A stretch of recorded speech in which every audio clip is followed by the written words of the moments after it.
I think I still haven't fully realized that my father is gone. People, they're extremely hypocritical. It's important to me that people connect with my own work, my thoughts, my art.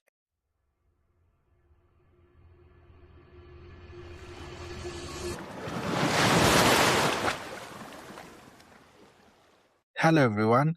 Today I'm sitting with Dacoito, an artist from Russia who left everything in 2023 to chase something he couldn't name yet.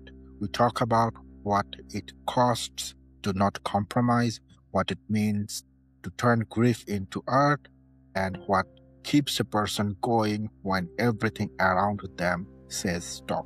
Despite the language gap between us, we had a wonderful conversation. His music is in the description and I think you will want to give it a listen. Hello, guys. My name is Dacoito. Okay, nice to meet with you, Dacoito. Let's start. You left everything and moved to Moscow in 2023 with almost no money. What was the moment that made you do it? The actual moment you decided?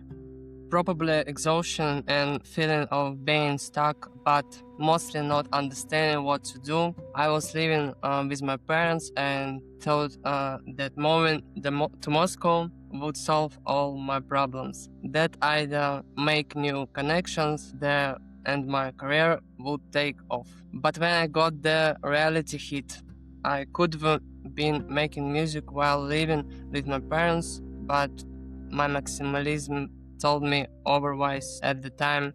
I'm really a maximalist and I often make impulsive decisions. And when you got there and every door was closed, there were scam acting jobs, nobody would hire you, what did that period feel like from the inside right at that moment? I knew that nobody really needs anyone in this world, but I guess I didn't fully understand it deep down.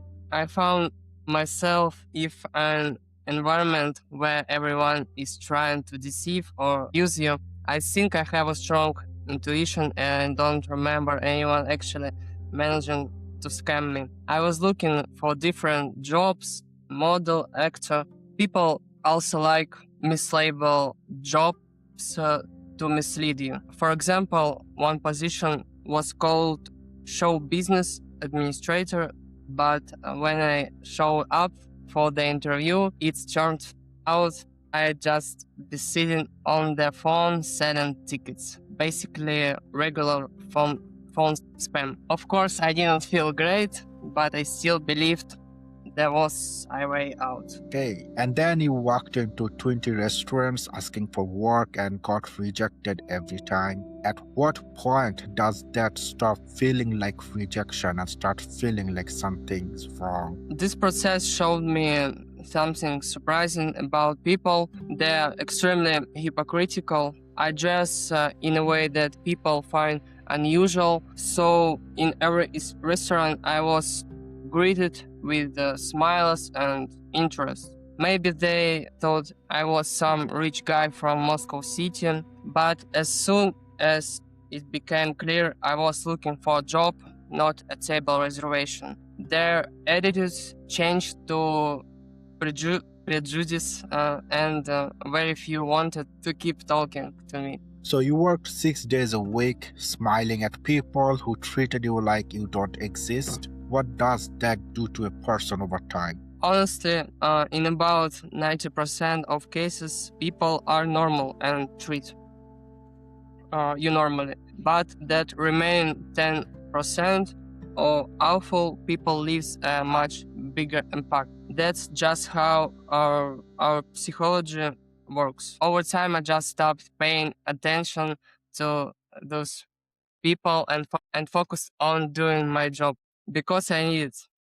I couldn't tell anyone to fuck off, even though some deserve it. In the end, I just became natural towards people and more focused on myself. And your father died while you were on a shift. You don't have to go deep into it if you don't want to, but I want to ask, What happened to the music after that? I think I still haven't fully realized that my father is gone. We hadn't seen each other for a long time because my parents divorced more than 10 years ago.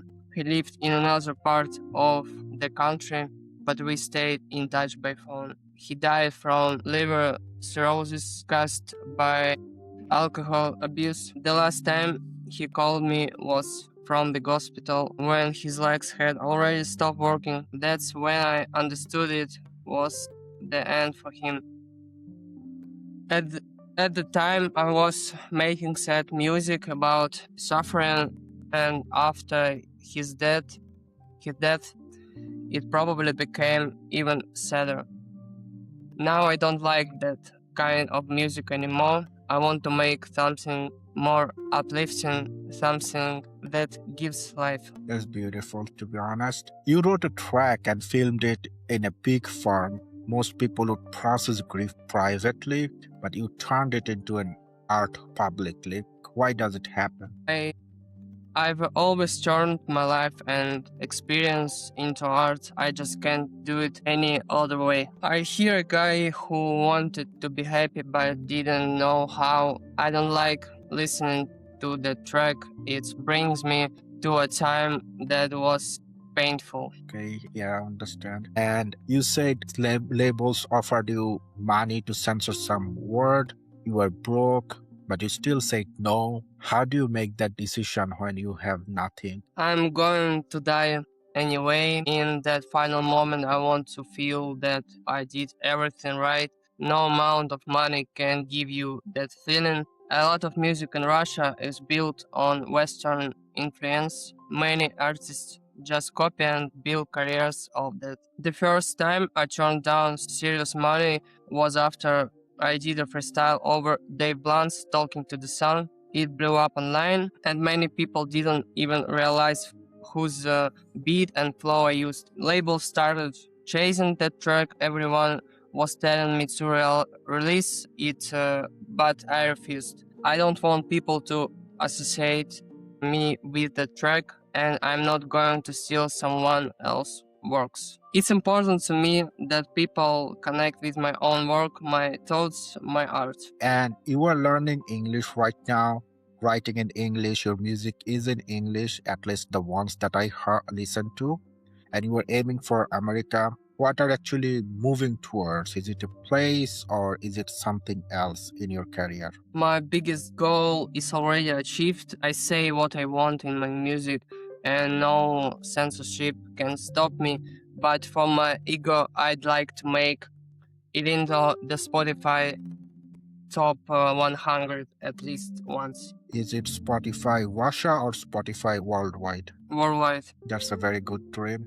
Good luck on that one. Yeah, so when you make music, what are you actually doing? Are you processing something, saying something, or is it something you can't put into words? When I make music, it feels like I'm just floating. I close my eyes and the words find their place on their own. For me, it's like meditation, like talking to myself, like releasing energy.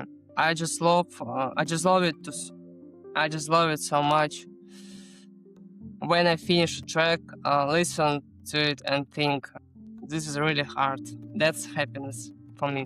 You said, I look at myself from the outside, and it's interesting to see how this guy's life will develop. And that's a strange and beautiful way to think about yourself. Most people are too deep inside their own story to see it that way. Who is the guy you are watching, and is he the same person you thought you were when you left for Moscow? I don't know who I am. Everything and constantly changing. I am definitely not the same person I was 3 years ago. I think by nature a person can fully understand who they are. We know almost nothing about this world. I've chosen to just live and not overthink who I am. The only thing I've understood is that I just want to be as happy as possible. I really hope that you achieve your dream, that you become a happy person in your life. And to close this session, I want to ask the final question. You have lost money, stability, your father, your home, and access to your own audience in Russia, and you are still making music. What would have to happen for you to stop? You know, bad things that happen to me always stop me for a while. They literally paralyze me. Every time I think it's the end, but then time passes, I get up and keep going because I want to. I want to keep making music. I want to create. Thank you very much, Dacoito, and I hope you achieve your dream, the way you want to make music, and the way you want to chase your freedom and happiness. Спасибо большое for this session. Thank you, bro. Okay, I just say this. Thank you, you all. I love you. It's all. Спасибо. Спасибо. Bye. Thank you.